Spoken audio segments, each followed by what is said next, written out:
4차 산업시대에 빼놓을 수 없는 핵심 기술로 떠오르는 블록체인. 이를 활용한 서비스와 기업들이 빠르게 등장하고 있는데요.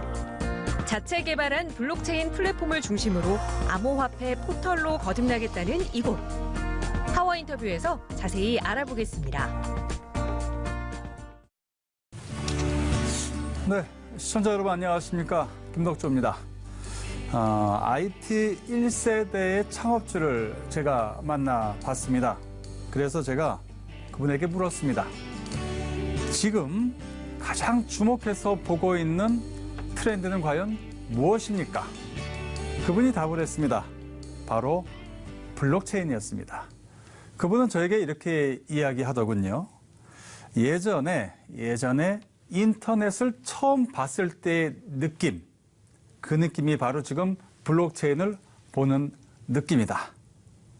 이 한 문장, 이 한 단어로 표현이 되는 것 같습니다. 그래서 오늘 블록체인 업계에서 새롭게 주목받는 기업 좀 소개해 드리려고 합니다. 바로 팍스넷입니다. 팍스넷의 강대선 사장 자리했습니다. 어서 오십시오. 안녕하십니까.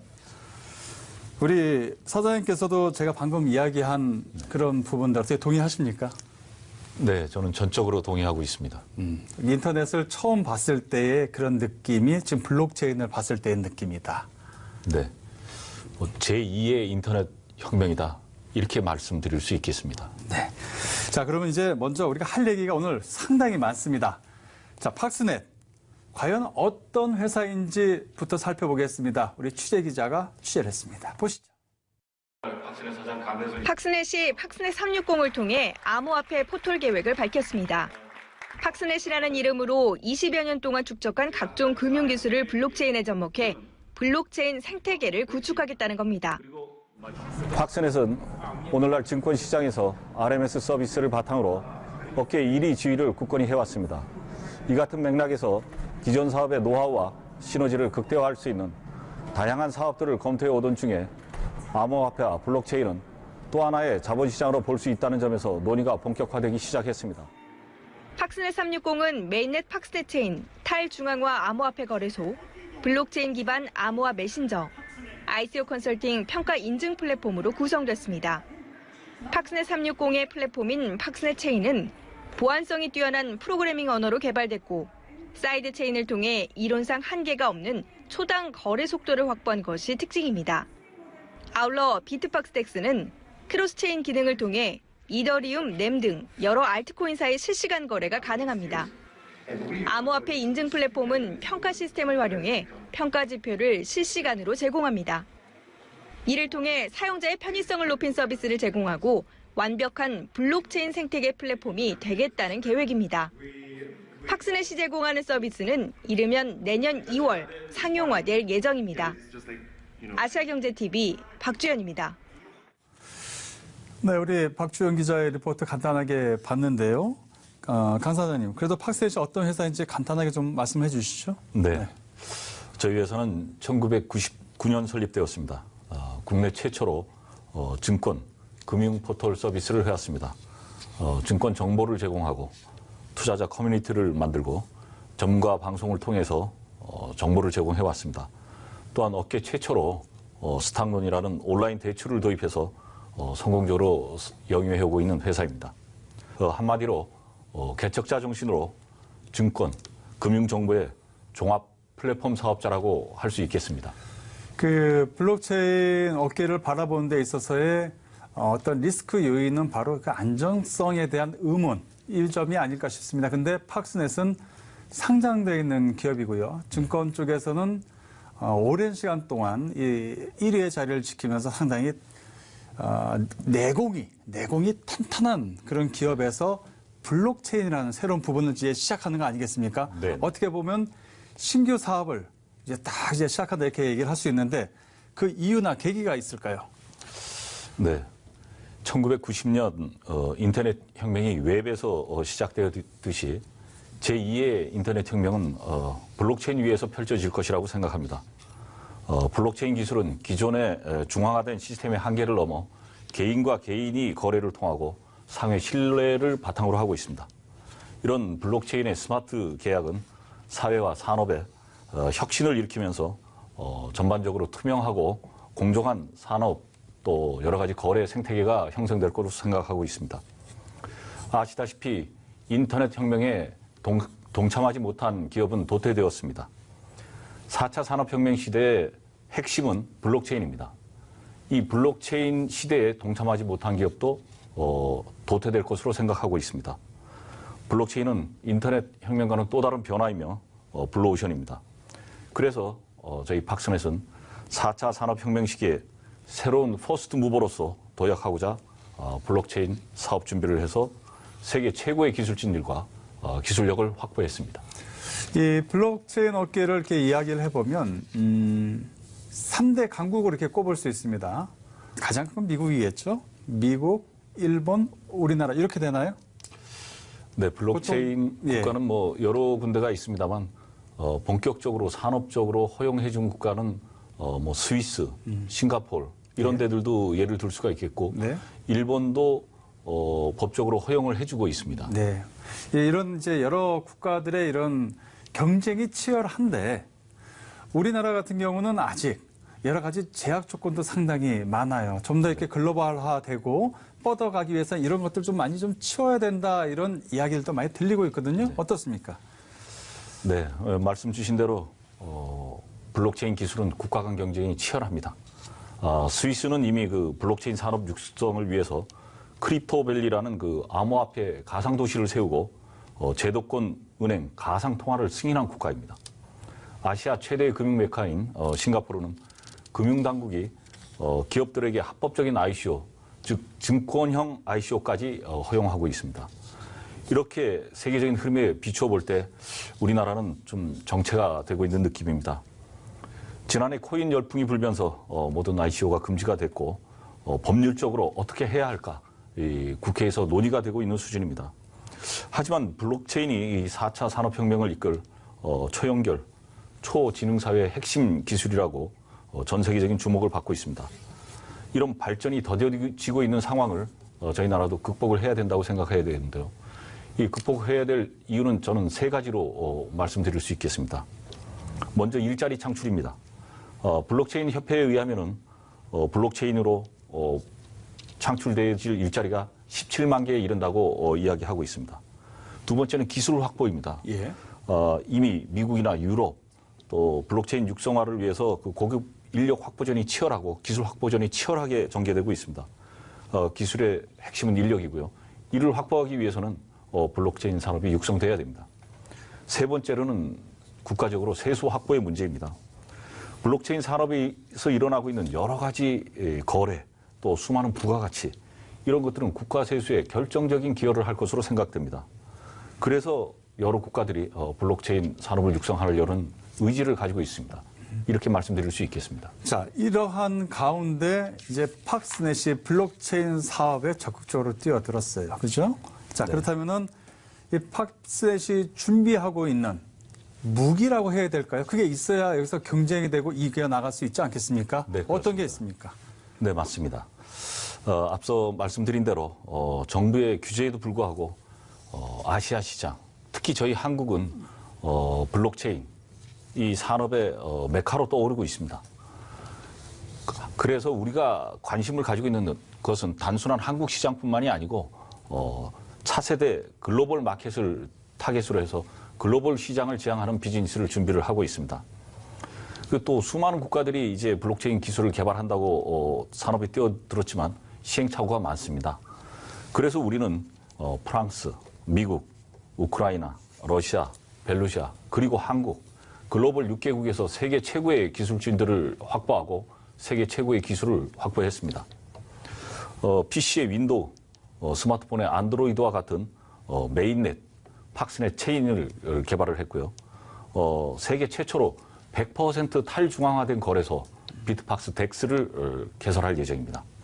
또 이러한 코인들의 신뢰성을 높일 수 있고 투명성을 제공할 수 있는 종합적인 코인 포탈을 만들어서 그야 말 그대로 팍스넷을 중심으로 블록체인 생태계를 구성해 보겠다.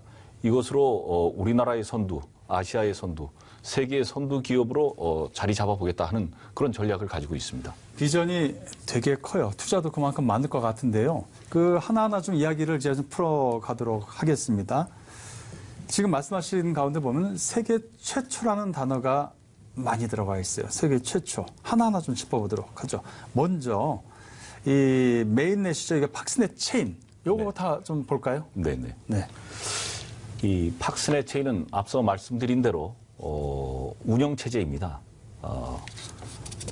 PC의 윈도우, 스마트폰의 안드로이드와 같은 역할을 하는 것입니다.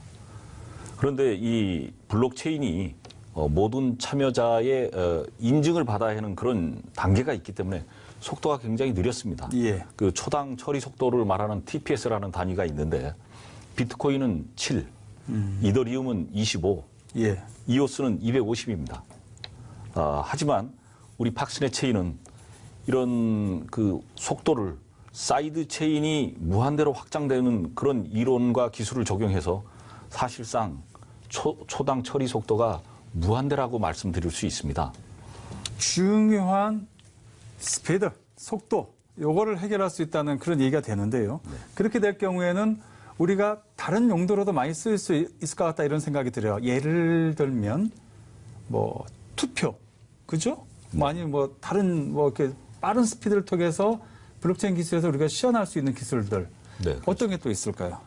네, 맞습니다. 블록체인의 가장 큰 장점은 중개 과정이 불필요하다는 것입니다. 중개 과정이 불필요하다. 예. 지금까지 예를 들어서 우리가 개인 간의 은행 거래를 하면 중간에 은행이 있었고 그렇죠. 또는 뭐 정부나 지자체가 개인 간의 거래를 보증을 해주고 네. 부동산 거래도 정부가 보증을 해주지 않습니까? 예. 이런 미들맨 역할을 하던 중개기관 역할을 예. 블록체인 기술을 통해서 피어투피어, 그 개인 간의 거래로 확실한 신뢰를 가지고 할 수 있다는 것입니다. 중개인이 필요 없다는 거잖아요. 네, 그렇습니다. 그래서 저희 팍스넷 체인도 정부 기관이나 지자체 뭐 이런 정부 기관들과 협력을 해서 저희 팍스넷 플랫폼 메인넷 위에서 세금이나 투표 뭐 여러 가지 상업 거래 이런 모든 활동들을 하고 있기 때문에 기존 중앙 시스템을 이용하면서 발생되었던 수수료와 시간을 절약할 수가 있습니다. 예. 그래서 그렇게 되면서 또 한 가지 중요한 점은 개인과 개인 간의 거래이기 때문에 보안성이나 속도가 빨라야 하지 않습니까? 예. 그래서 저희는 또 그 블록체인 기술을 활용해서 보안성이 최고로 확보된 그런 기술을 확보한 것입니다. 그렇게 되면 굉장히 그 저렴한 가격으로 개인 간의 거래, 산업 간의 거래 이런 것들을 할 수가 있기 때문에 굉장히 경쟁력이 있고 사회가 혁신될 걸로 생각이 됩니다. 플러스 알파로 나올 수 있는 부분이 상당히 많아요. 이거 뒤에 다시 한번 좀 얘기를 해보도록 하고요. 저는 사실 좀 관심 있는 게 아까 우리 서두에서 잠깐 이야기를 했습니다. 이 탈중앙화 암호화폐 거래소 일명 현재 이제 비트박스 덱스죠. 네. 그렇죠? 네. 아까 그게 저는 귀에 들어왔어요. 탈중앙화 암호화폐 거래소. 올해 초였던가요? 이제 그 거래소에서 해킹하면서 막 수백억이 인출되고 난리가 났었어요. 난리가 쉽게 얘기하면. 그것 때문에 이 업계에 대한 신뢰도가 많이 땅에 떨어졌던 것도 사실이고, 이것 과연 내 돈 넣었다가 없어지는 거 아니야. 우리 네. 가장 큰 그게 걱정이죠. 문제였잖아요. 네. 그래서 이것을 해체할 수 있는 것이 과연 무엇이 있느냐. 네. 거기에 대한 답을 찾기 시작했고, 그 중에 하나가 바로 이제 탈중앙화 암호화폐 거래소 그잖아요. 네, 이런 맞습니다. 얘기가 좀 나왔습니다. 자, 그렇다면 이 중앙화 거래소는 무엇이고 또 탈중앙화 거래소는 또 무엇인지 우리 또 취재 기자가 준비했습니다. 한번 보시죠. 암호화폐는 암호화 기술을 사용하는 화폐라는 의미로 중앙기관 없이 가치를 전송할 수 있는 수단으로 불립니다. 그러나 아이러니하게도 이런 암호화폐를 거래하는 거래소는 중앙화되어 있는데요. 무슨 말인지 잘 이해가 되지 않으신다고요? 그런 의미에서 중앙화는 무엇이고 탈중앙화는 무엇인지 살펴보도록 하겠습니다. 중앙화 거래소와 탈중앙화 거래소의 가장 큰 차이는 암호화폐의 거래 방식 차이입니다. 기존의 중앙화 거래소는 전산상의 기록을 통해 거래를 처리합니다. 이 방식은 실질적으로 블록체인상에서 자산이 이동하는 것이 아니기 때문에 내 암호화폐 지갑을 연동할 필요가 없는데요. 다만 내가 암호화폐를 갖고 있으면 그 암호화폐를 거래소 지갑에 입금해두고 거래를 하게 되고요. 모든 사람의 지갑이 암호화폐 거래소에 입금되어 있기 때문에 중앙화 거래소가 해킹당할 경우 자금 손실이나 도난의 위험이 존재하게 됩니다. 그래서 이러한 중앙화 거래소의 문제점을 해결하고자 나온 것이 탈중앙화 거래소인데요. 투자자들이 사용하는 암호화폐인 개인 지갑을 플랫폼에 직접 액세스해 블록체인을 통해 거래가 이루어지는 방식이고요. 스마트 컨트랙트를 통해 자동으로 개인과 개인 간의 거래가 이루어지는 P2P 방식의 거래소입니다. 따라서 이용자는 자신의 개인 암호화폐 지갑을 사용할 뿐 거래소에 따로 암호화폐 지갑을 연동할 필요가 없는 것이죠. 탈중앙화 거래소가 상용화되면 거래가 블록체인을 통해서 이루어지기 때문에 투명하며 또 거래소 자체가 해킹당할 위험이 줄어들고요. 앞서 이야기한 대로 이용자가 직접 암호화폐 지갑을 관리할 수 있기 때문에 상대적으로 높은 보안성을 갖추게 되는 겁니다. 한 명이 해킹을 당한다고 한들 너무 많은 거래들이 거미줄처럼 연관되어 있기 때문에 알 수가 없어서 안전하다고 이야기할 수 있는 것이죠. 하지만 어쨌든 이마저도 거래소가 존재하기 때문에 완벽히 탈중앙화 거래소라고는 설명할 수 없는데요. 중앙화 거래소의 단점을 보완하는 성격의 거래소다라고 이해하면 되겠습니다.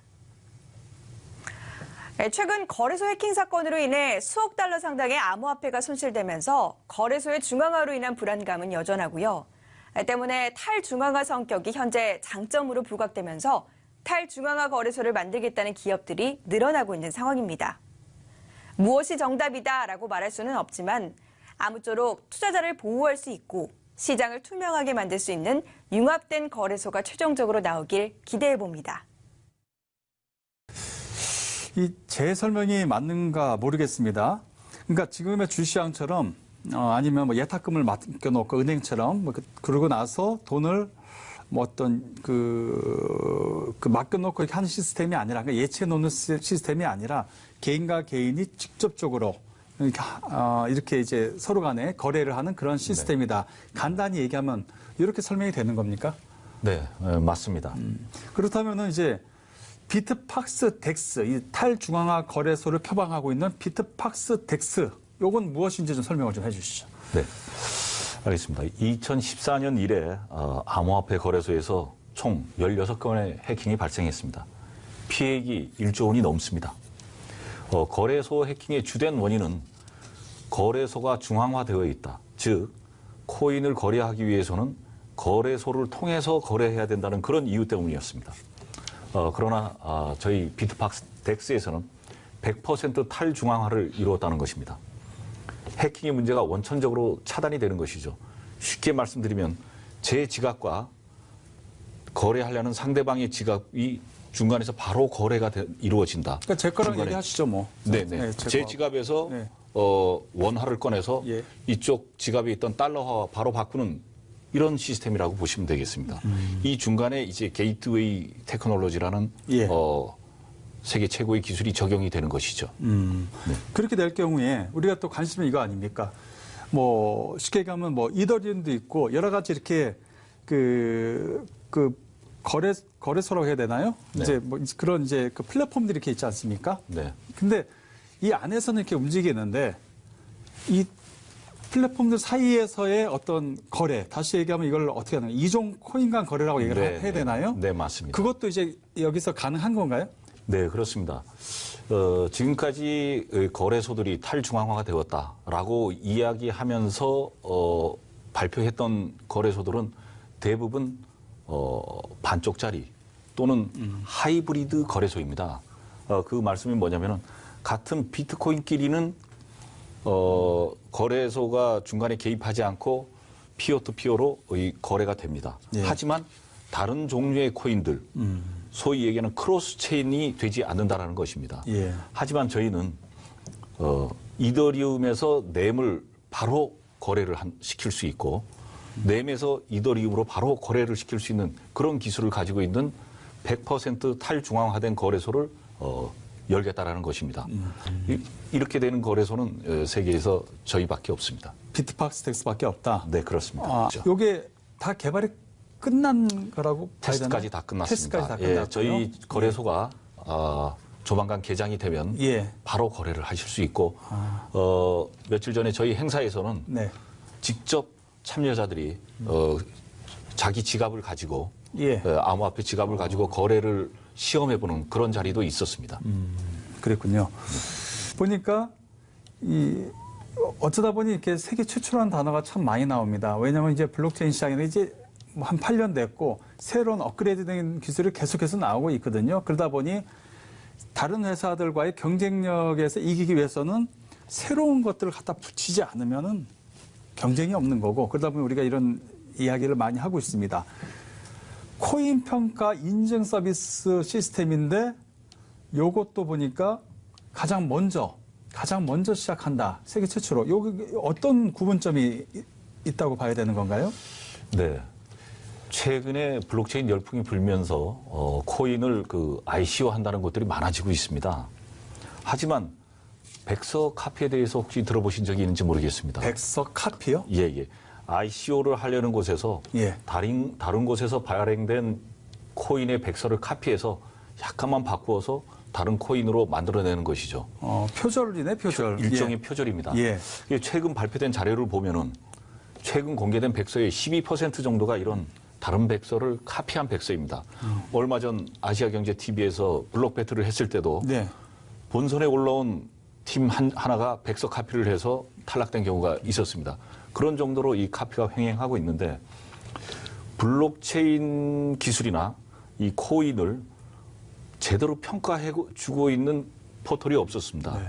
그러니까 제대로 된 코인 정보, 제대로 된 거래소 정보를 제공해 주는 것이 없다 보니까 이런 백서 카피가 일어나고 있는 것이죠. 그런데 이제 저희 코인 포털에서는 6천 개의 프로젝트를 이미 분석을 완료했습니다. 예. 지금 한 3만 개 정도가 전 세계에서 이제 프로젝트가 진행되는데 그중에 주요한 프로젝트 6천 개를 이미 분석을 했고 이를 자동으로 평가하고 분석하는 시스템을 개발을 해서 이런 정보를 토대로 전문가들과 심도 있는 토의를 하고 또 투자자들한테 정보를 제공하는 지금까지 볼 수 없었던 통합 코인 포털을 열겠다는 그런 계획을 말씀드리는 겁니다. 예. 요거 하나 좀 여쭤봐야 될 것 같습니다. 지금 이제 여러 가지 이렇게 사업을 이제 계속해서 말씀을 하셨고, 뭐 이제 탈중앙화 거래소도 이야기하고 했는데, 상장사 아닙니까? 네, 그렇습니다. 그렇죠? 상장사예요. 그러면 기업에서는 이익을 내야 됩니다. 네, 맞습니다. 수익을 발생을 해야 되겠죠. 어떤 것 갖고 이제 수익을 낼 수 있는 그런 모델들 좀 설명해 주세요. 지금 쭉 하신다고 얘기했는데 이거 가지고 어떻게 하면 그래도 이 투자자들 입장도 그래요. 네, 맞습니다. 기업이 돈을 잘 벌어야 이게 안정한 거거든요. 네. 예. 맞습니다. 제가 세 가지 사업을 말씀드렸습니다. 주요한 사업인데 그중 첫 번째 메인넷 사업입니다. 아까 말씀드렸다시피 메인넷은 MS의 윈도우 또 모바일의 안드로이드와 같습니다. 마찬가지로 이 메인넷은 그들과 같은 운영체제이기 때문에 운영체제를 사용함으로써 내는 수익 모델과 같다라고 보시면 되겠습니다. 이 위에 여러 가지 뭐 뱅킹이 됐건 그다음에 뭐 메신저가 됐건 또 뭐 세금이 됐건 투표가 됐건 이 플랫폼 비즈니스를 할 수 있는 솔루션 모델이라고 보시면 되겠습니다. 이 라이선스 모델로 정부나 뭐 지방자치단체, 기업, 개인, 개발자 다양한 뭐 하다못해 뭐 배달을 할 수 있는 사람들까지 또 뭐 운전, 대리운전 하는 사람들까지 이 앱을 D앱이라고 하죠. 이제 탈중앙에서는 예. 앱이 아니라 D앱이라 탈중앙화된 앱이다라고 해서 D앱이라고 하는데 이 앱 개발자들까지 그 위에 올라와서 모든 비즈니스를 할 수 있는 이런 다양한 생태계를 이루어 갈 수 있습니다. 다음 두 번째는 거래소를 제가 말씀을 드렸는데 우리나라 코인 투자자들 특히 코인 트레이더들이라고 말씀드리죠. 월 평균 수수료가 25만 원에서 한 30만 원 가까이 내고 있습니다. 상당한 금액이죠. 네. 그런데 저희는 탈중앙화돼 있기 때문에 이런 수수료를 사용 건수, 이용 건수에 대해서 하지 않고 뭐 예를 들면 월 정액 또는 입회비 이런 것으로서 대체할 수 있습니다. 그렇게 되면 코인 거래 비용이 획기적으로 낮아질 수 있을 것이라고 생각됩니다. 그다음에 코인 포털 같은 경우에도 저희가 이제 증권 포털을 구축해서 여러 가지 비즈니스를 영위해 오고 있는데 그 경쟁력을 바탕으로 그대로 코인 포털로 이식을 해서 그 경쟁력에서 나오는 그 수익을 낼 수 있을 것이라고 생각하고 있습니다. 자, 우리가 이제 오늘 뭐 짧은 시간이지만 여러 가지 많은 이야기를 했습니다. 가장 중요한 거는 이 수많은 컨텐츠와 이런 플랫폼 그리고 여러 가지 이 모델들 우리가 언제쯤이면 아까 중간중간 잠깐 얘기해 주셨어요. 언제쯤이면 우리가 눈앞에서 볼 수 있고 이용할 수 있는 겁니까? 네, 이 모든 서비스들은 저희가 지금 테스트는 거의 완료가 됐습니다. 네. 이를 상용화하기 위한 작업들이 지금 진행되고 있는데요. 거래소의 경우에는 가장 빠르게 오픈할 수 있을 걸로 생각합니다. 그래서 빠르면 뭐 내년 시작할 때 할 수 있을 것 같고요. 내년 초에 할 수 있을 것 같고요. 네. 예. 그다음에 코인 포탈 같은 경우에도 내년 뭐 1쿼터 중에는 뭐 개시할 수 있을 것 같고, 그다음에 메인넷 사업들도 시작은 1쿼터 중에 시작을 하고 그 뒤에 계속 이제 서비스를 붙여나가고 개발해 나가는 것은 지속적으로 해 나갈 수 있을 걸로 생각하고 있습니다. 알겠습니다. 멋진 모습 기대해 보겠습니다. 자, 팍스넷의 강대선 사장이었습니다. 고맙습니다. 네, 감사합니다. 그 금융 위기를 예측했던 사람이 누군지 아십니까? 2008년도에 바로 르넬 루비니 뉴욕대 교수입니다. 그분이 이런 얘기를 했어요. 블록체인은 인류 역사에서 가장 과장된 쓸모없는 기술이다. 맞나요? 그건 아닌 것 같아요. 지금 이게 팩트가 아니라는 것은 모든 사람들이 다 알고 있는 것 같습니다. 다만 제대로 된 기술과 제대로 된 플랫폼을 갖고 있는 곳과 아닌 곳을 현재로서는 구별만 잘하면 되는 것 같습니다. 그렇죠? 자, 오늘 여기까지 하겠습니다. 다음 시간에 뵙겠습니다. 고맙습니다.